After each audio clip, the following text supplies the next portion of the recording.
வணக்கம் நண்பர்களே. இப்போவும் நான் வீடியோ போட ஆரம்பிச்சு கிட்டத்தட்ட 10 நாளைக்கு மேலே ஆச்சு. 2 வாரம் ஆச்சுன்னு வச்சுக்கோங்களேன்.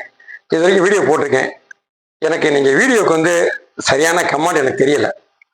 காரணம் என்னென்னா, நான் என் வாழ்க்கையில் சிலப்பட்ட அனுபவங்கள், பார்த்த அனுபவங்கள், கேட்ட அனுபவங்கள் அப்படின்னு நிறைய போட்டிருக்கேன். இந்த வீடியோ போட்டிருக்கேன். என் வீடியோவை இது வரைக்கும் பார்த்தவங்க ஒரு சிலர் லைக் பண்ணியிருக்காங்க, என்னை கமெண்ட் போட்டிருந்தாங்க.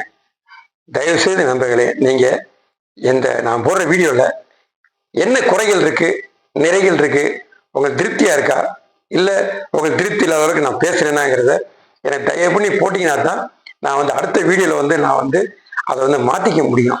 ஏன்னா நான் பேசுகிறது எனக்கு சரியாக தெரியும், சிலருக்கு தவறாக தெரியும். யாருக்கு சரியாக தெரியுது, யாருக்கு தவறாக தெரியுது எனக்கு தெரியல. அதனால் என் வீடியோவை பூரா பாருங்க. நான் போடுற வீடியோவை அத்தனையும் பாருங்க. இது வரைக்கும் போட்டுக்கிறது, இனிமேல் நான் போட போறது, தயவு செய்து உங்களை என்ன கேட்டுக்கிறேன்னா, இந்த வீடியோ உங்களுக்கு எந்த அளவுக்கு பிரயோஜனப்பட்டுச்சு, நான் பேசுறதுல உண்மையிலே சரியா பேசுறேன்னா, இல்லை அதுலேயும் சில தவறுகள் இருக்கான்றத எனக்கு தயவு பண்ணி கமெண்ட்ல, என்னோட கமெண்ட்ல நீங்க போட்டீங்கன்னா இந்த கமெண்ட்டை நான் உடனே படிச்சிருவேன். அதனால கமெண்ட் போடுங்க நண்பர்களே, யோசிக்கவே வேண்டாம். நான் உங்களில் ஒரு ஆளு தான். அதனாலதான் உங்கள்ட்ட சில கருத்துக்கள் பேசிட்டு இருக்கேன். இந்த கருத்து உங்களை யாருக்காவது உபயோகப்படும் தான் பேசிட்டு இருக்கேன். எல்லாருக்குமே இந்த கருத்து நான் உபயோகப்படும் நினைக்கல.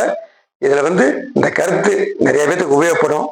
உபயோகப்படுறவங்க இல்லை ஏற்கனவே நிறைய அனுபவசாலி இருந்தீங்கன்னா இதை பார்த்து இன்னும் பேசுங்க, இப்படி பேசுங்க, அப்படி பேசுங்கன்னு என் கமெண்ட்ல நீங்க பதிவு போட்டீங்கன்னா எனக்கு சிறந்த வரவேற்பா இருக்கும்.